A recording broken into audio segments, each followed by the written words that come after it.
Meu nome é professor Reinaldo Haas, né? E eu recebi o convite aqui, né, de dirigir essa mesa na área de físicos na indústria, né? Primeiro eu vou chamar os componentes da mesa, né? Aí depois a gente vai falar alguma coisinha aí sobre esse tema, né? Rapidamente. Não sei se eles se sentam ou simplesmente apresentam. Vamos começar com a Iris. A Iris Lirei. Você senta aqui. Vamos sentar aqui. Vocês ficam à vontade, né?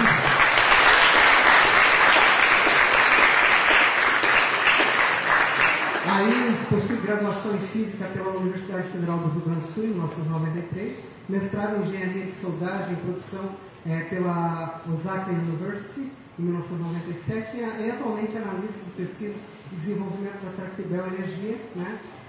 Possui experiência em P&D na indústria química, petroquímica e de energia.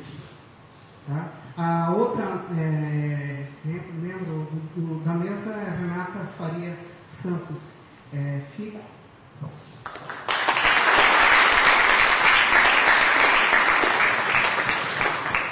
É graduada em Física, bacharelado pela Universidade Federal de Santa Catarina, né? Esse colega aqui. Fez em 2005, mestre em Física na área de Mecânica Estatística e Transição de Fase, também pela UFSC, e tem atuado nessa área de Mecânica Estatística aplicada a finanças, ecofinanças, né? Atualmente leciona em instituições de ensino superior e atua no setor privado na área de acústica. E o último convidado é o Giancarlo Daiolo, né? Que é também formado aqui pela UFSC, né? Ele tem duas graduações aqui, uma em Física, onde ele foi meu colega, né? Nós somos colegas, nós formamos na mesma época. Eu fui, eu acho, quem deu o trote na turma dele, provavelmente. O Giancarlo ele também possui graduação em Engenharia de Controle e Automação aqui na UFSC. Ele logo depois se formou, ele foi para a área de Controle e Automação. E ele tem uma especialização em Eletrônica de Potência, né, também pela UFSC, né? Eu acho que é um mestrado industrial, né? Assim. E atualmente ele faz especialização na área de Engenharia de Produção na FURB.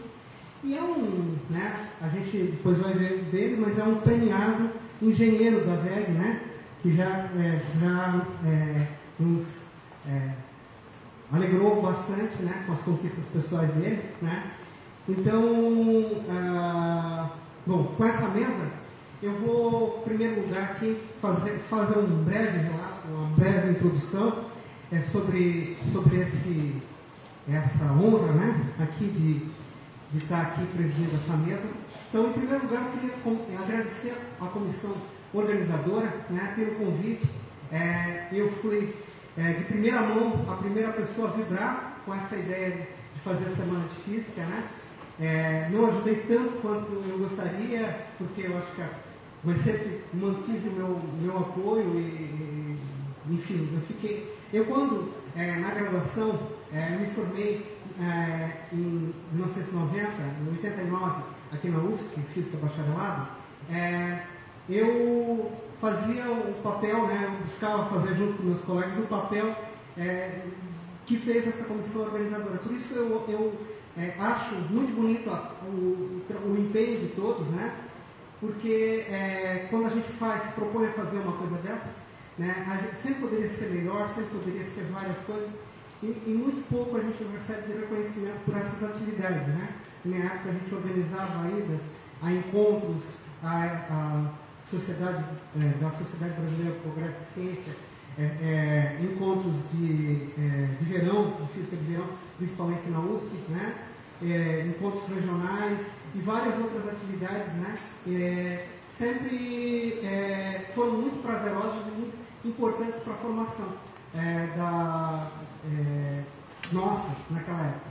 Hoje o curso de Física está muitíssimo melhor que era quando a gente se formou, ele tem muitas potencialidades.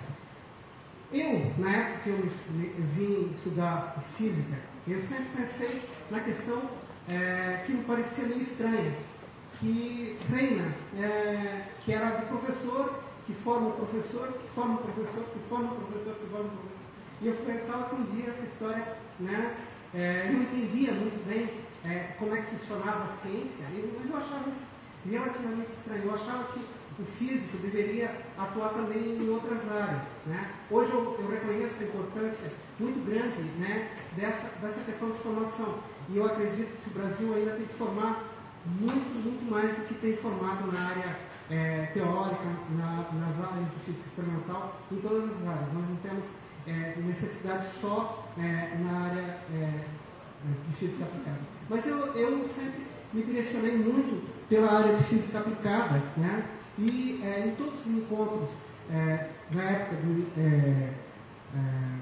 ENEF, Encontro Nacional de Estudantes de Física, a gente procurava chamar alguma palestra na área de físicos na indústria.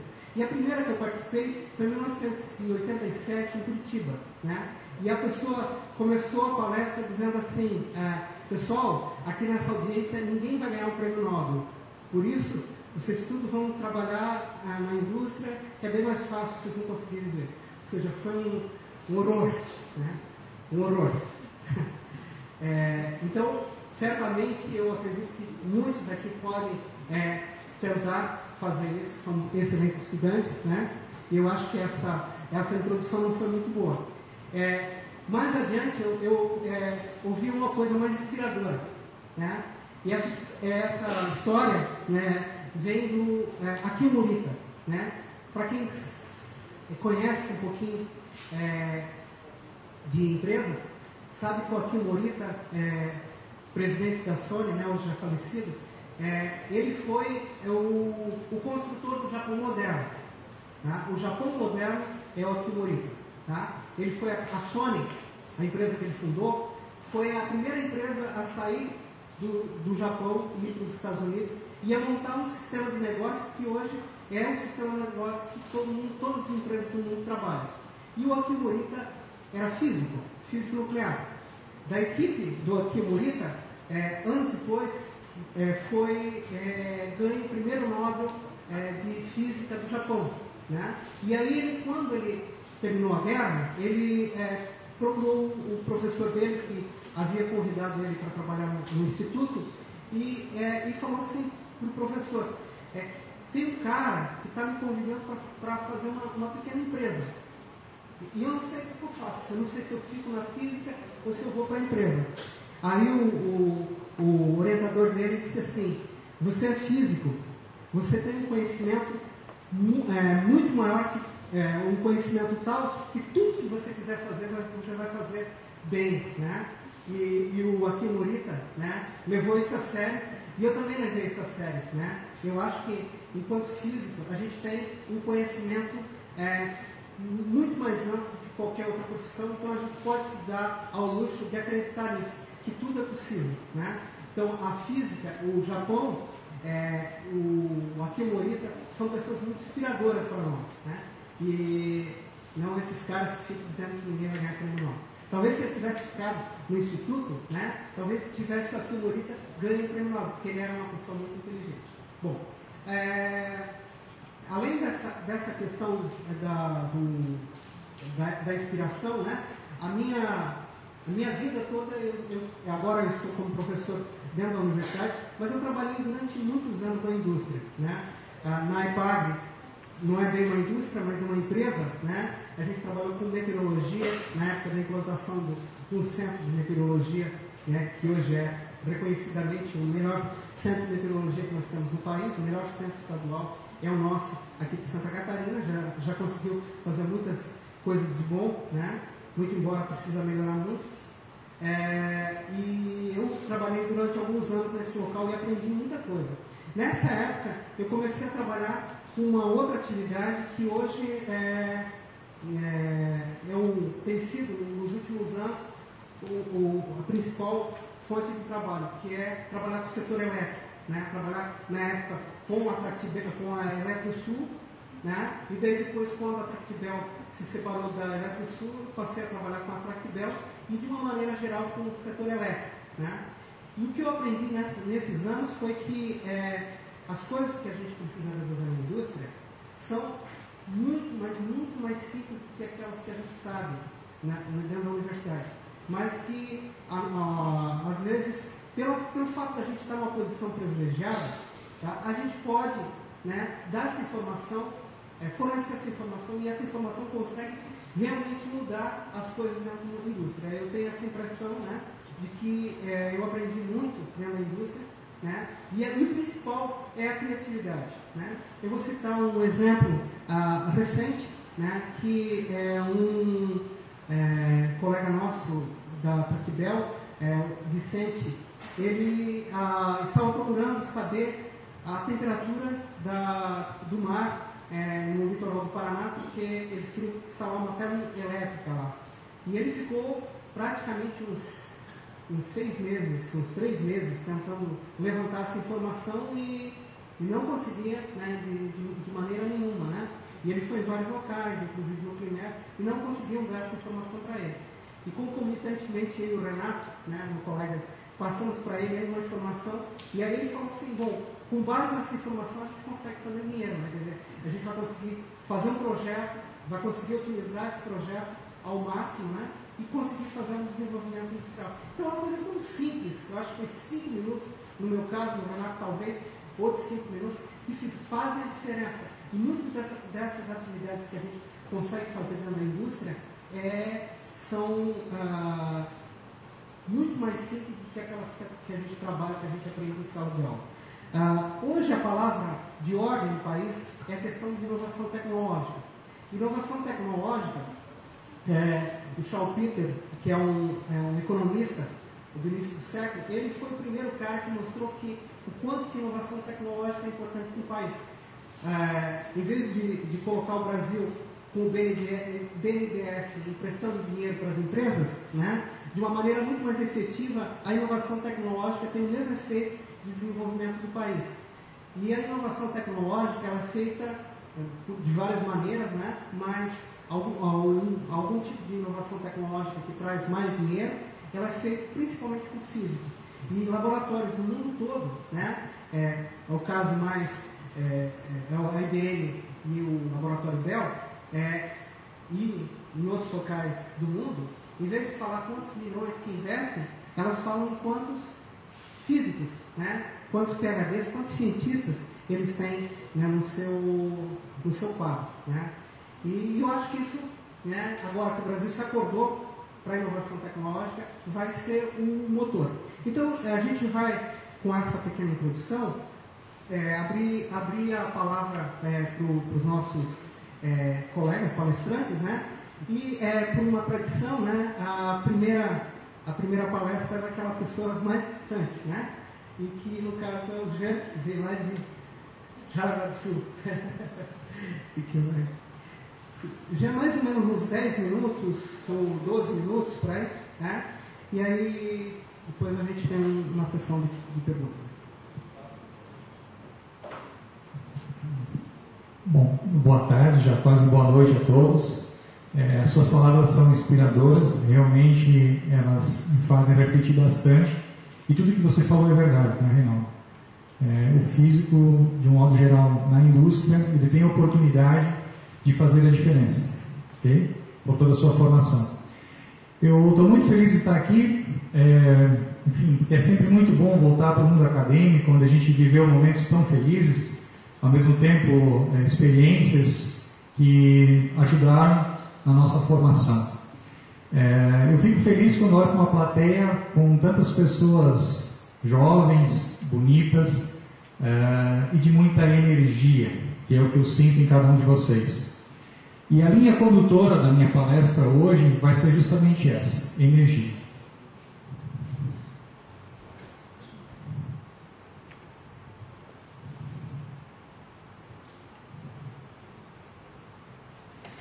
Mais propriamente dita, eu escolhi o tema energia limpa. Vou falar então um pouquinho qual é a visão que a VEG tem a respeito desse tema no contexto nacional. Então, o investimento em fontes diversificadas garante segurança e crescimento para a economia do país. Na atual conjuntura, nós não temos como pensar em continuarmos crescendo se nós não tivermos investimentos sérios em fontes de energia. Não necessariamente grandes hidrelétricas, mas fontes menores e, se possível, renováveis de geração de energia. Desse ponto de vista, a diversificação da matriz energética é o melhor caminho, ok? O Brasil tem bons exemplos de produção de energia com o uso de fontes renováveis, limpas e seguras. O desafio é potencializar os diferentes recursos naturais. Nós vamos abordar esse tema.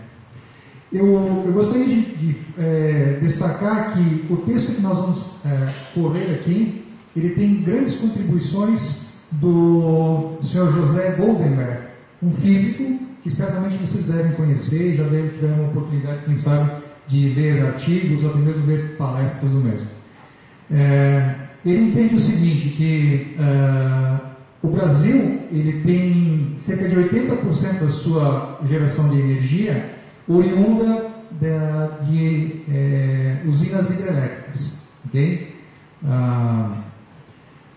No entanto, nós temos outras fontes alternativas no Brasil que, se bem aproveitadas, podem ajudar bastante no processo de geração, que atualmente está muito focado na usina hidrelétrica. Tá? Quais seriam essas fontes alternativas? Uma delas, com certeza, é a energia eólica, a outra seria a energia da biomassa.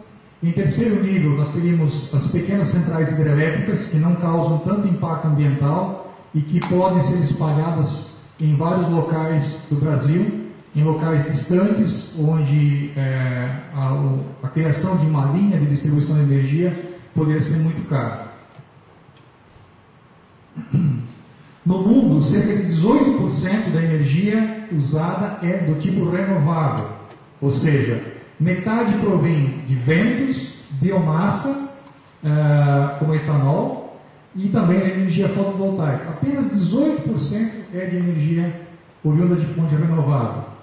Um percentual que, obviamente, pode aumentar bastante. E o Brasil está largando na frente das nações como a França, Japão, muito dependentes da energia nuclear, da seguinte forma: nós temos excelentes opções, como ampliar o parque hidrelétrico, usar bagaço de cana para gerar eletricidade, que já é feito em São Paulo, e investir em energia eólica no sul e no norte, segundo Goldenberg. Quais são as mudanças estratégicas mundiais que a gente percebe? Todos vocês acompanharam mais recentemente o caso de Fukushima, mas quando o assunto é energia nuclear, o momento não poderia ser mais delicado. Além de Chernobyl, na União Soviética, em 1986, a Three Mile Island, nos Estados Unidos, em 79, um dos mais graves acidentes da história, e em Fukushima, no ano passado. Tudo isso junto fez os países repensarem os seus planos no que diz respeito a matriz energética. Tá? Diz aí Goldenberg que a Alemanha decidiu paralisar as 7 usinas nucleares mais antigas e deve estimular a contribuição de fontes renováveis na produção de energia. Na França, 75% da energia consumida provém de plantas nucleares. No Japão, 35%. Na Alemanha, 25%. E no Brasil, apenas 4% vem de energia nuclear. Segundo Goldenberg, o Brasil não tem necessidade de energia nuclear. O que é preciso é diversificar a matriz energética e usar mais a energia dos ventos, biomassa e energia solar. O desenvolvimento econômico exige isso.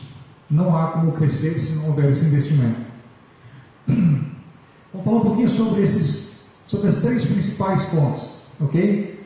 Produção eólica. Em termos de energia eólica, olha que coisa interessante. O país tem capacidade instalada quase equivalente ao total apresentado por toda a América Latina. Só o Brasil equivale a quase toda a América Latina. O Nordeste, por exemplo, apresenta características insuperáveis, como o dobro da taxa de geração de uma turbina de 1 megawatt na Alemanha. As condições climáticas, a velocidade do vento, a frequência desse vento são extremamente favoráveis para o Brasil. Temos a melhor região em todo o mundo para a produção de energia eólica e alguns investidores privados perceberam isso. De uns 6 anos para cá, a quantidade de locais, de sites com plantas de geração eólica aumentou muito. Hoje, aproximadamente, nós temos 51, pelos meus últimos levantamentos, locais no Brasil onde a gente tem a geração eólica. Só que falar em ter várias fontes distribuídas de energia no Brasil só faz sentido se essas fontes elas estiverem de alguma forma interligadas inteligentemente a toda a grande rede de distribuição de energia no país. Para isso, os órgãos regulamentadores, a ANEEL, entendem que é necessário fazer um trabalho de inteligentemente integrar esses elementos. Cerca de 17% da energia elétrica produzida no Brasil não chega ao destino final. Entre a usina geradora e as unidades consumidoras, 75 mil gigawatts são perdidos por ano, um prejuízo que alcança a casa de cerca de 15 bilhões de reais. Ou seja, a energia é gerada, mas ela é desperdiçada no processo de transmissão. Okay? Ou ela não é convenientemente medida no seu ponto de consumo.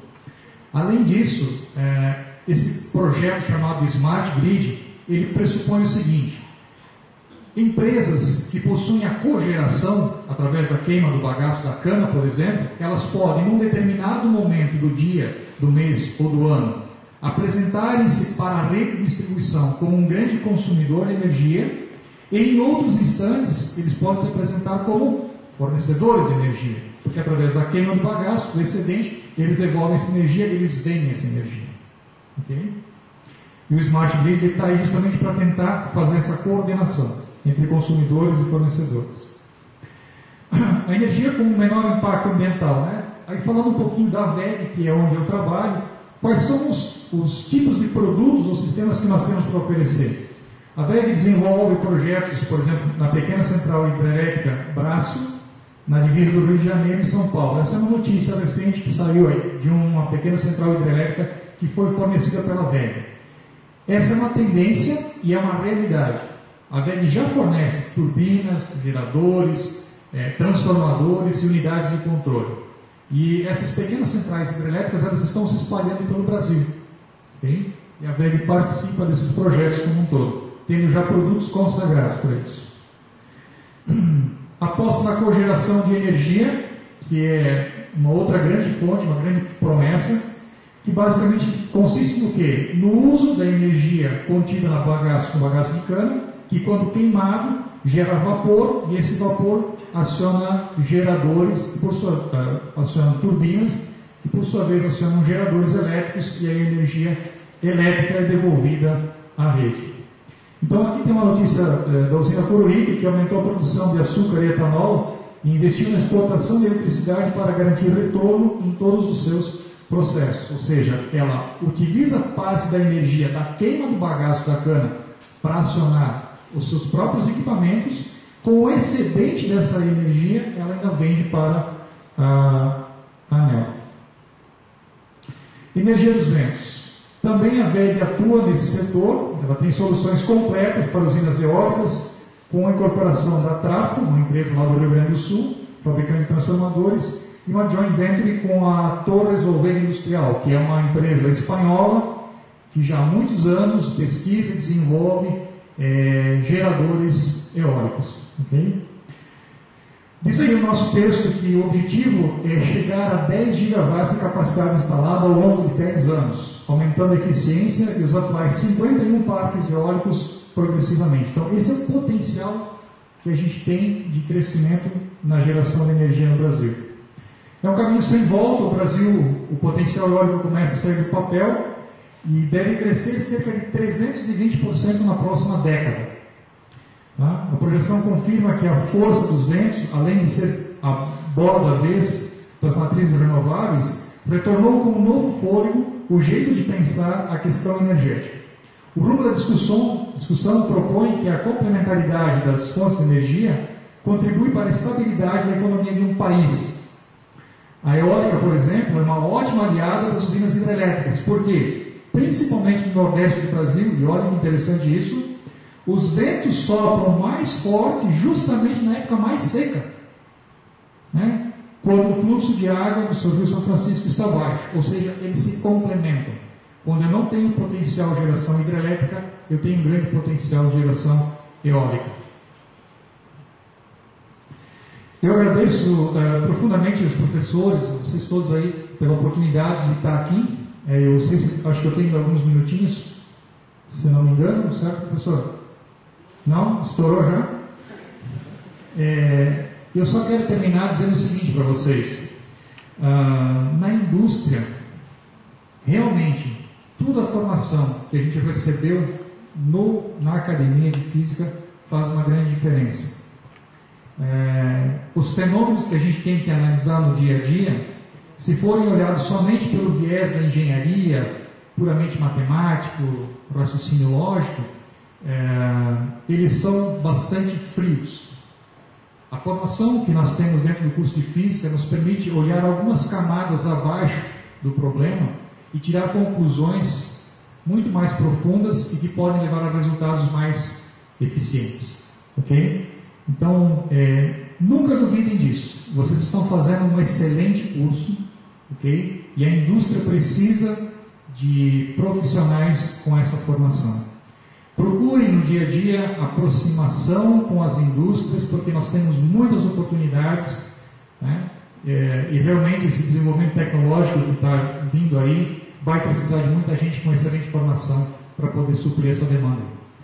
Obrigado e até uma próxima oportunidade.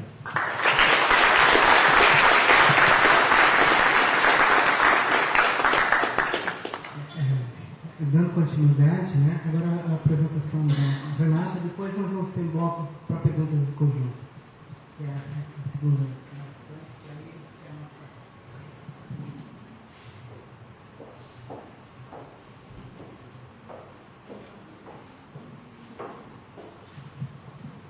Olá, boa tarde a todos. Primeiramente, gostaria muito de agradecer pela oportunidade de estar aqui. Só que eu vou conduzir um pouquinho o meu tempo diferente do Jean. A ideia, quando eu fui convidada, era então falar um pouquinho sobre físicos na indústria, né? E eu participei da primeira semana da física em 2005, na época era o Ano Mundial da Física, e eu estava finalizando a minha graduação, né, aqui na Federal, e presenciei também a palestra do Jean, e na época foi muito interessante para mim, porque no final da graduação eu sentia uma curiosidade por saber o papel do físico, o que o físico poderia desempenhar na indústria, que é um pouco distante, pelo menos foi para mim, na época da minha graduação, né? A gente tinha uma distância muito grande com as empresas. E ao longo do curso, alguns professores davam algumas apimentadas na discussão, né, comentando o que nós faríamos depois, será que o físico é só para pesquisa dentro das universidades? E aqui começou a levantar alguns questionamentos e curiosidades para mim. Então, foi muito importante na época da primeira semana, porque despertou esse interesse para eu buscar quais áreas que eu poderia atuar como física. E aí, na época, eu vi uma área que estava em crescimento, que é uma área chamada econofísica. E aí comecei a buscar professores que poderiam me orientar, e na época comecei a fazer a minha dissertação de mestrado com o professor Wagner, que aceitou o desafio de começar a estudar uma área que até então não havia sido estudada aqui no nosso departamento, né? Então começamos a estudar do zero, a buscar o que a área tratava, em que segmento a gente poderia atuar. Enfim, foi muito interessante, porque você começa a ver o quanto, às vezes, inúmeros cálculos que fica restrito à pesquisa, você começa a transportar isso para situações diárias, né? Por exemplo, o mercado financeiro, você vê-lo de uma maneira bem mais matemática e não tão emocional quanto o mercado é, né? Então, para mim foi muito bacana. Desenvolvemos ao longo de 2 anos essa pesquisa e comecei a investir, né, na Bolsa de Valores também para verificar o que era possível predizer ou não. Eu comecei a fazer cursos também nessa área. Aí fui para Curitiba, fiz curso de operadora da Bolsa de Valores. Depois fiz para agente autônomo para poder atuar e captar clientes, né? Enfim, fui estudando um pouco mais sobre o mercado financeiro para não sair da física, mas para aplicar aquela parte matemática e a parte de estatística que a gente via bastante na mecânica, né? Então, os alunos que estão se formando, ou mais para as fases finais, quando a gente tem sistemas de inúmeras variáveis, é impossível você predizer exatamente posições ou velocidades de todas as partículas de um sistema. Então, para isso você precisa tratar o teu sistema estatisticamente, né? E aí você faz toda uma análise de velocidades, de posições, com funções estatísticas que te permitem inferir um comportamento médio do sistema. Isso é válido, por exemplo, para o gás, para muitas partículas, mas a gente percebeu que isso também valia para um sistema financeiro.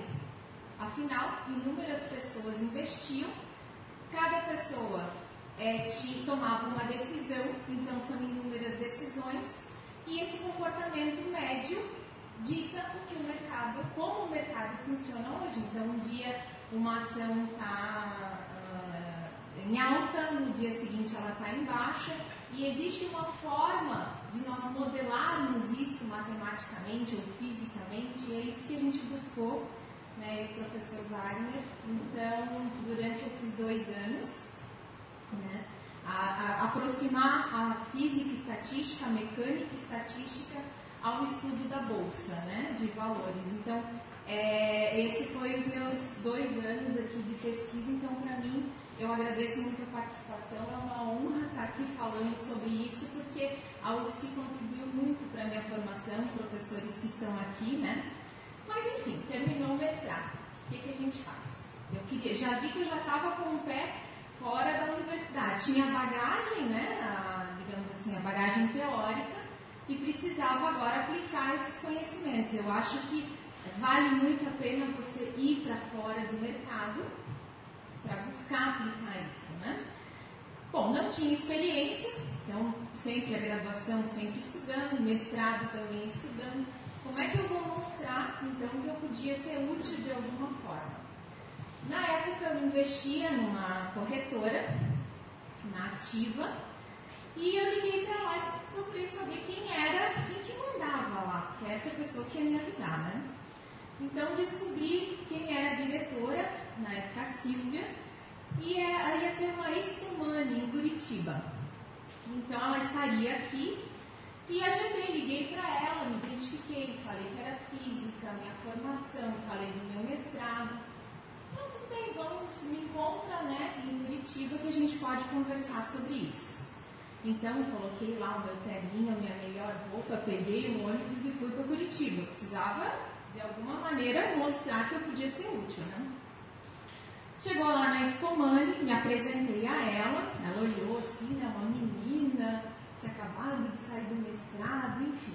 Aí comentei com ela, olha, não tenho experiência, mas estudei muito, o que eu estudei eu domino e eu preciso mostrar o meu trabalho, né, através de captação de clientes, mostrar que eu poderia de alguma forma contribuir para a empresa dela. Aí, na época, eu tinha acabado de me mudar para Blumenau e aí veio uma ideia. Eu comecei a lecionar lá em Blumenau, na faculdade, a FURB, para engenharia, e mostrei a ela que a gente poderia alinhar e unir tanto a aplicação no mercado financeiro, que era uma região que eles não atuavam, que era Blumenau, com a parte didática. Então, eu poderia, digamos assim, utilizar o espaço físico e o acesso que eu tinha aos alunos para a gente divulgar um pouco a educação financeira. E ela achou a ideia o máximo, saí dali sendo agente autônoma de investimentos da corretora, e aí começamos a trabalhar, e foi muito bacana. Então, assim, a primeira palestra que eu fiz lá na FURB, conversei com os professores para a gente liberar os alunos, o pessoal se interessou bastante, tinha 150 pessoas na palestra que a gente fez, e foi muito bacana. Veio uma pessoa do Rio, dentro da Ativa Corretora, tinha pessoas que desenvolveram palestras educativas para divulgação, né, de investimento em bolsa, foi muito bacana. Enfim, comecei a seguir essa linha e aplicar os conhecimentos aí que eu tinha desenvolvido no mestrado. Só na época do mestrado nós estudamos correlações de bolsas, né? Então, estudo de funções de alta correlação, que é uma das linhas da mecânica estatística, a gente aplicou então para as ações das principais bolsas, das principais empresas na Bolsa de Valores. Só que eu não contava, quer dizer, ninguém contava com a crise de 2009. Né? E a crise, na época, em 6 meses eu consegui uns 30 clientes. Claro, isso para uma corretora não é nada, mas para quem está começando é fantástico. O professor Wagner foi meu primeiro cliente, né? Então, fantástico. Então, ela começou a aplicar comigo, enfim, professores que trabalhavam comigo também deram. Começaram a investir na Ativa, confiando no meu trabalho, enfim, foi muito bacana. Mas o que eu não contava, e que nem o mundo contava, era com o estouro da crise, né, em 2009, e aí foi terrível, porque deu um desespero geral, as pessoas começaram a agir de uma forma que não deveria, que é ver as ações caindo e vender. As ações, eu sempre falava que eram investimentos de longo prazo, né? Então, quando você vê que o mercado não está se comportando bem, segura, não vende, mas, enfim, as pessoas se desesperaram e começaram a vender. E aí deu aquela murchada geral no mercado e, claro, de agente autônomo você sobrevive com a movimentação, né, dos clientes. E aí, conversando um dia com um colega de trabalho, que é professor, né, na época ele se aposentou lá na FURB, e falou: Renata, eu estou vendo o teu interesse na área, né, fez essa palestra, tinha 150 pessoas, eu acho que você vai se dar, você tem o perfil da pessoa que eu estou buscando para trabalhar comigo, na minha empresa. E era de acústica, né? Bom, e agora? Estudei, fiz 2 anos de mestrado na área de correlações de bolsa, e agora eu vou começar a trabalhar com acústica.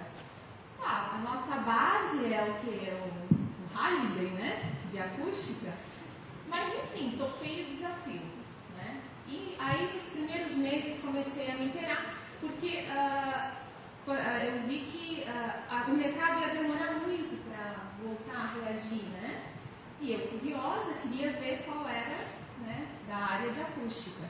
E não me arrependo. Né? O mercado já voltou, o professor Wagner já recuperou o que perdeu, né?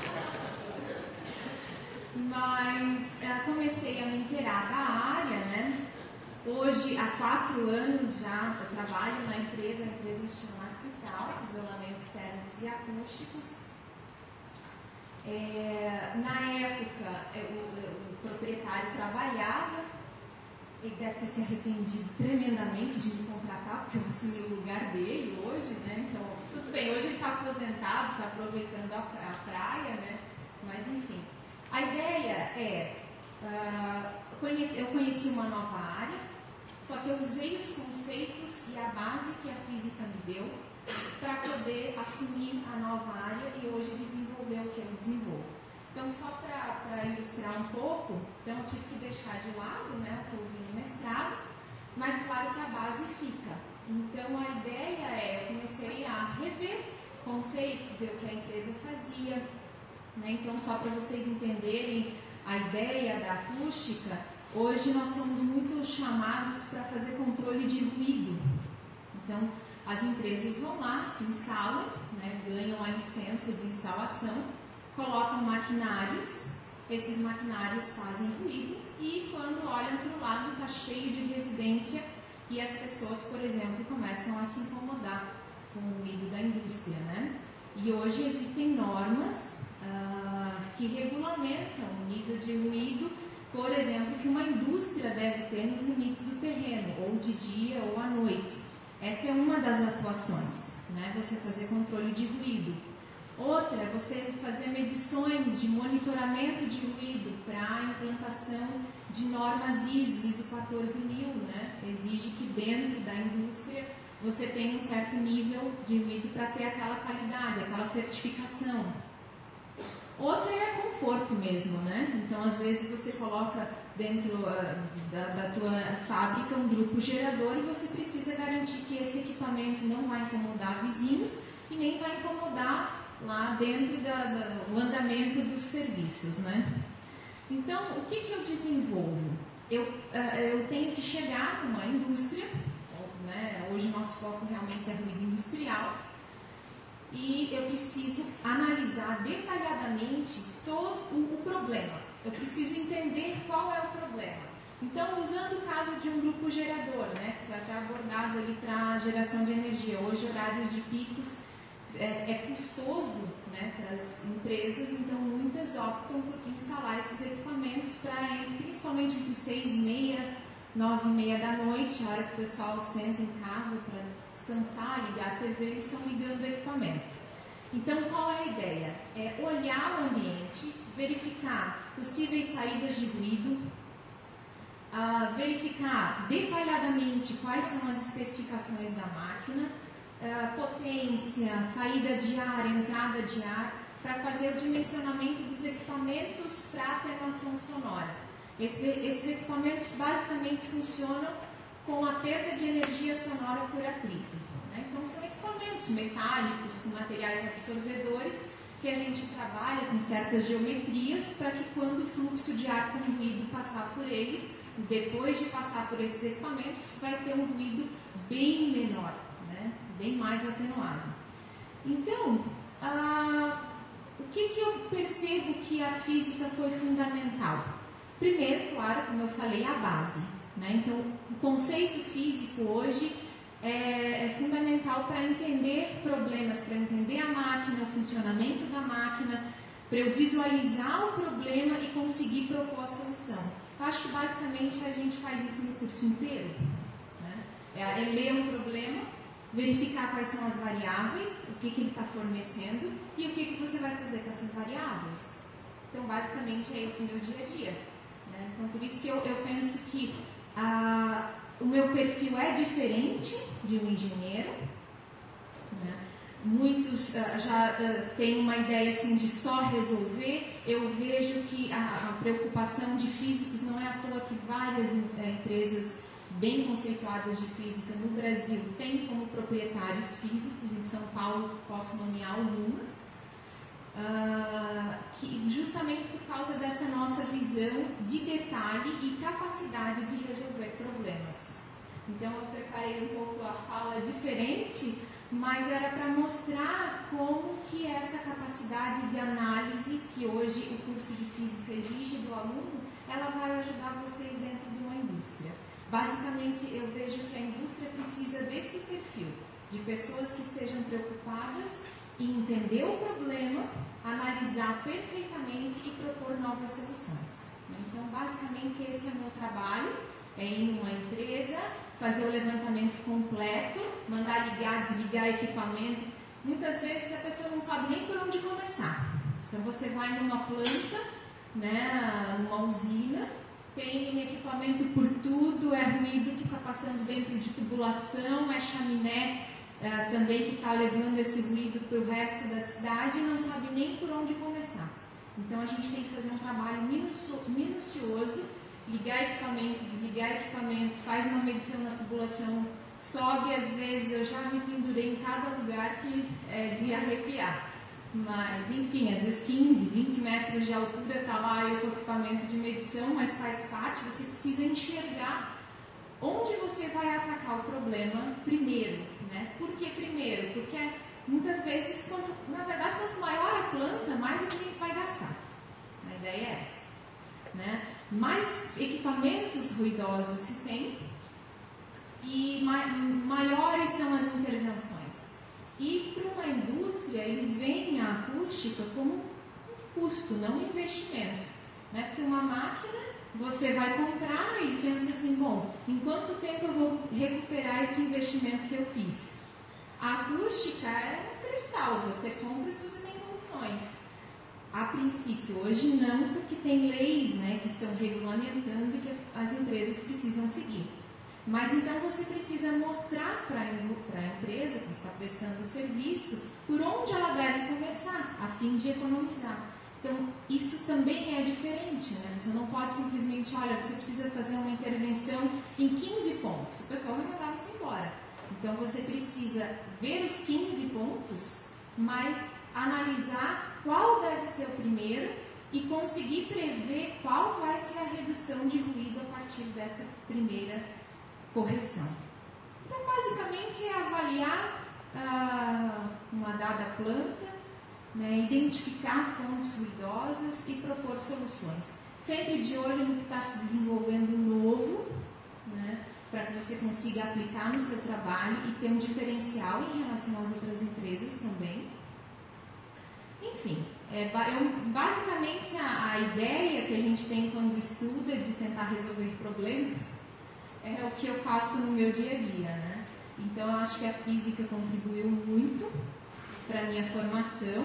Aplico, hoje eu acabei voltando para a universidade, estou fazendo disciplinas na pós da mecânica, porque eles estudam especificamente acústica, mas para mim são as aulas de física, né? Então, basicamente, oscilador harmônico, funções harmônicas, tudo isso para você aplicar na indústria. Então, a ideia é, quem gosta de desafios e tem muita iniciativa, eu tenho certeza que vai se dar bem na indústria, porque eu acredito que seja esse o perfil que eles busquem.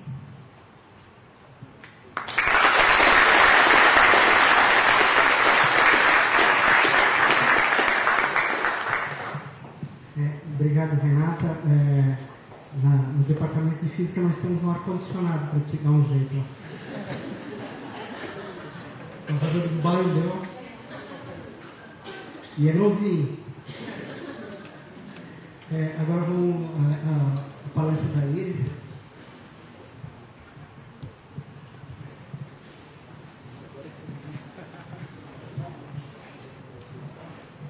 Meu nome é Iris Tanaka, eu trabalho na Tractibel Energia. Eu estou bem contente, assim, bem honrada de estar aqui com vocês, né? E um pouco encabulada, ver se eu posso, né, de que forma eu posso contribuir com o pessoal novo aí que está se formando. Mas então eu vim, na verdade, não representando a Tractibel Energia, eu vim representando a pessoa Iris que se formou em física, teve uma série de dúvidas, né, dilemas ao longo da graduação, na formatura. Então eu vou trazer um pouco da minha experiência pessoal, né, uma retrospectiva de como foram as minhas experiências na indústria, tá bom? Eu fiz uma breve apresentação, embora o formato vai ser mais bate-papo mesmo, tá?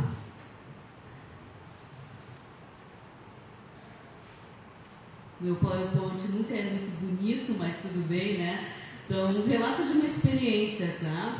Bom, o professor já comentou que eu sou formada em bacharelado em Física em Porto Alegre, né, na URGS. E eu fiz um mestrado em Engenharia e Soldagem e Produção lá na Universidade de Osaka, no Japão, tá? Como é que foi meu bacharelado, minha graduação? Foi basicamente no experimental, né? Eu passei por várias bolsas de iniciação científica no laboratório, por exemplo, de resistividade, laboratório de filmes finos. Tentei um pouco astronomia, mas vi que não era o meu chão, voltei para a física experimental, tá? E depois fui fazer um mestrado. Mas como é que foi essa transição entre a graduação, formatura e encarar o mestrado na área? Eu segui na área de filmes finos, tá? Bom, desafios e incertezas, eu não sei, né, como é que está sendo para vocês, mas para mim foi bem meus dilemas ao final da graduação, né, o que rumo seguir. Eu estava no final da graduação, um pouco assim, desanimada, querendo fazer alguma coisa nova, querendo botar a mão na massa. Então eu tinha algumas ideias, seguir no Instituto de Física da URGS e fazer mestrado em Física de Filmes Finos, tipo, seguir o que eu já estava fazendo. tentar um mestrado em energia alternativa lá na Unicamp, porque naquela época eu já tinha assim, uma fissura por energia alternativa e o mundo dá voltas, né? Acabei parando exatamente nisso. Tentar uma bolsa de mestrado no Japão, né? Fazer especialização em mestrado em glaciologia no Instituto de Geociências da URGS, que eu cheguei a me candidatar, fui selecionada, mas a gente chega no momento que a gente tem que escolher, né? Ou outros, né? Eu optei pela bolsa de mestrado no Japão, né? Eu tive a oportunidade de participar de uma seleção, de uma bolsa do governo japonês e tive a sorte de ser selecionada. Então, mala e cuia, fui para o Japão. A gente faz um mestrado, está acabando o mestrado, chega um novo dilema, né? O que fazer ao final do mestrado? De novo, ficar no Japão fazendo doutorado? Ficar no Japão e tentar uma colocação na indústria? O meu mestrado, na verdade, foi realizado em parceria com algumas empresas e indústrias japonesas, foi um pool. Então, talvez fosse uma tendência natural tentar uma colocação no Japão. Retornar ao Brasil fazendo doutorado, retornar ao Brasil fazer um concurso para professor na universidade, retornar ao Brasil e tentar uma colocação na indústria. Bom, eu retornei para o Brasil, né, antes de tudo, e decidi que eu queria trabalhar na indústria, né? No início da graduação, eu pensava que eu tinha um perfil bastante acadêmico. Ao longo da graduação, eu vi que eu queria uma coisa um pouco diferente, né? E o mestrado me deu essa oportunidade de ter contato com pessoas, com engenheiros, com químicos, né? Então, eu segui esse rumo. Bom, eu vou fazer um breve relato da minha experiência profissional, tá? Eu voltei para o Brasil depois de terminar o mestrado e, na verdade, eu vou começar falando pela última linha, tá? Como tudo começou, né? Como as coisas são engraçadas, os contatos. Na verdade, eu fui na universidade, fui assistir uma palestra que eu nem me recordo o tema, não foi no Instituto de Física, eu acho que era alguma coisa relacionada à inovação, e um ex-professor meu de ótica me encontrou e perguntou: olá, Iris, voltou para o Brasil, né? O que você está pensando em fazer, o que vai fazer? E eu olhei para ele, né, e falei: eu estou procurando emprego na indústria. Ele me olhou: puxa, que interessante, né? E ele me convidou para participar de um projeto que era entre o Instituto de Física e o grupo Reiner Hermann, que é um grupo gaúcho que produz tintas tanto automotivas, prediais, navais, né? E ele estava desenvolvendo um projeto em parceria com o pessoal de automação industrial. Eles tinham um núcleo de tecnologia de produção lá na Reiner Hermann. E eu topei, né, com uma bolsa da FAPERGS, né? Uma bolsa da FAPERGS, fui lá como recém-mestre. Então, qual foi o cargo na época? O meu cargo foi como pesquisadora, né? As atribuições, a gente fazia pesquisa de desenvolvimento de equipamentos e processos na área de tintas, porque a indústria de tintas sempre foi uma coisa muito rudimentar. Era um panelão que se colocava solvente, corante, pigmento, misturava tudo, e o colorista ia lá, aplicava a tinta numa chapinha, incidia algumas luzes, né, padrões de luz, e fazia análise. Então era uma coisa muito artesanal, muito rudimentar. E o que se queria era um sistema, antes de existirem essas lojinhas eu não sou tão novinha, né? Essas lojinhas de que tu faz a tua própria cor, né? Era tudo assim manual. Então o que se queria era fazer um sistema para controle automático de cor online na produção, né? Isso foi feito na época com um sistema baseado em fibras ópticas, então se fazia análise de curvas de transmistância. Eu tive que aprender, né, como a Renata falou, a gente tem que sentar e aprender. Eu aprendi sobre colorimetria, né, um pouco de química, e eu tive a sorte que essa equipe multidisciplinar, que era formada de engenheiros mecânicos, eletricistas e químicos, realmente eles eram abertos a pessoas de outras formações. Eles acreditavam que uma equipe multidisciplinar sempre agregava mais para o projeto, para o trabalho, né? Então foi a minha primeira experiência com a indústria no Brasil. Eu fiquei lá mais de 2 anos, né? O projeto estava encerrando e na época eu já estava sentindo, eu gostava muito daquela coisa da indústria, mas eu estava sentindo falta um pouquinho daquela coisa mais acadêmica, né? Porque o ritmo de indústria era aquilo, né?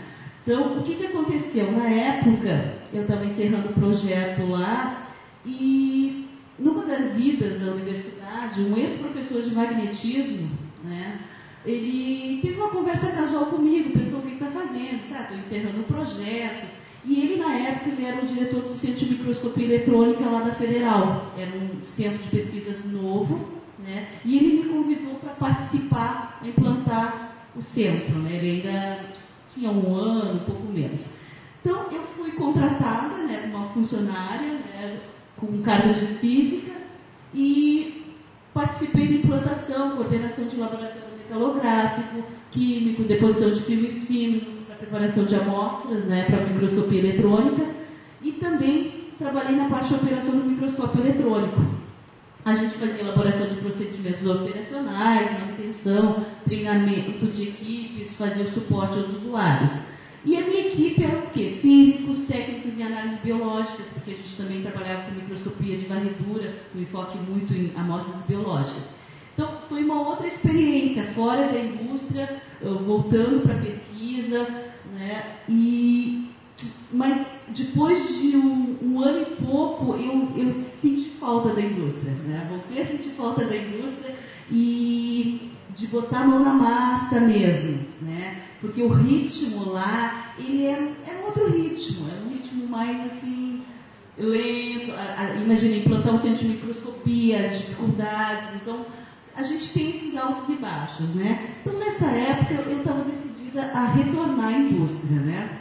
E a gente sempre pensa, puxa, para o físico é complicado isso, porque a gente não vê um anúncio, né, no jornal dizendo vagas para físicos na indústria. Não, então, o que aconteceu? Eis que o jornal anunciou uma vaga para engenheiros químicos e engenheiros de produção, né? Bom, como o meu mestrado foi engenharia de soldagem e produção, né, embora o meu tema de trabalho tivesse sido filmes finos, revestimentos para a indústria de metal mecânica e ótica, eu disse, puxa, talvez, quem sabe, vamos tentar, né? Então, eu comecei a trabalhar, participei da seleção e comecei a trabalhar na Ipiranga Petroquímica, que é uma empresa do Polo Petroquímico de Triunfo, lá no Rio Grande do Sul, um dos maiores polos petroquímicos do país. Hoje a Ipiranga faz parte do grupo Braskem, da Odebrecht, tá? Mas era uma empresa bastante tradicional lá no polo petroquímico. Então, fui contratada com vaga de pesquisadora. Eu tive a sorte de ter uma chefia que realmente admirava muito os físicos. Ela era uma química, né? Mas ela acreditava que o físico tinha muito a agregar, dar um outro olhar para a pesquisa, né? Então, eu, formada em física, trabalhando com filmes finos, né, tintas, não sabia nada de polímeros. Resolvi aceitar o desafio, né? Então, eu trabalhei mais de 5 anos no departamento de desenvolvimento de produtos, que era a parte de polietileno e polipropileno, tá? Então, coordenação de equipes, laboratórios, fazia elaboração de especificações técnicas, a gente desenvolvia novas resinas, né, para várias aplicações, né? Fazia monitoramento de patentes industriais, participava de auditorias internas. Então, foi uma boa escola para mim. Além de usar todas aquelas técnicas analíticas que a gente aprende na graduação e que eu pude usar depois também na pós-graduação, era uma visão geral de uma indústria petroquímica, tá? E a equipe era formada de químicos, engenheiros químicos e de produção. Então, é mais um exemplo de que nós temos um espaço na indústria, tá? Bom, feito isso, eu tive um gap, porque depois de trabalhar muitos anos na petroquímica, eu resolvi dar um tempo e viajar, ficar fora no exterior há algum tempo, né? Mesmo sabendo que pedir uma demissão, realmente o retorno seria batalhar tudo de novo, mandar currículo, né? Cadastrar currículo, mas eu disse, não, é isso. Então, eu fiquei fora no exterior 1 ano e meio e voltei. Quando eu voltei, eu pensei o seguinte, primeiro, o que tu queres? Trabalhar na indústria. Quais áreas? Antigamente, eu focava muito na metal mecânica e ótica, até pela minha formação.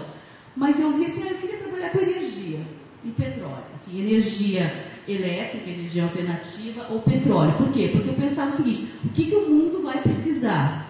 Né? O mundo vai precisar de energia elétrica, o mundo vai precisar de petróleo por muito tempo, e eu acho que é aí que eu vou conseguir uma colocação no mercado, né? Com a minha formação e com a minha experiência. Então, eu retornei para o Brasil e foquei as empresas de energia elétrica, né? As pequenas empresas de de alternativa, foquei em empresas de petróleo e serviços associados. Bom, eu consegui com um conhecido de conhecido, né? Aquele conhecido de conhecido de conhecido, encaminhar o meu currículo para uma empresa que na época se chamava Portuaria São Leopoldo, CSE. Ela faz atualmente parte do grupo Lupatec, que é uma empresa que trabalha com serviços relacionados a petróleo, tá? Petróleo e gás. O que aconteceu? Na verdade, eu coloquei ele pouco promissor porque o meu currículo foi parar nas mãos de uma pessoa que simplesmente repassou internamente para a área que ele achava mais afim, que é a área de pesquisa. Mas essa pessoa não tinha contato nenhum com o meu chefe, né, que passou a ser meu chefe. Foi só um repasse, sem grande esforço. Então não era muito promissor, mas deu certo, né? Eu fui conhecer a empresa e eu comecei a trabalhar como supervisor. Eles tinham uma área de pesquisa, né? Uma área de pesquisa, P&D e controle de qualidade. Eles estavam querendo estruturar. Então, o que essa empresa fazia? Ela trabalha, na verdade, ela foi a grande parceira com a Petrobras, que desenvolveu os cabos para ancoragem de plataformas de petróleo, né? Com fibras sintéticas. Então, eu tive a oportunidade de trabalhar numa empresa que tinha uma área de pesquisa para desenvolver produto nessa área. Não só cabos de ancoragem, mas outros tipos de cabos diversos, de fibras sintéticas. Tá? Então,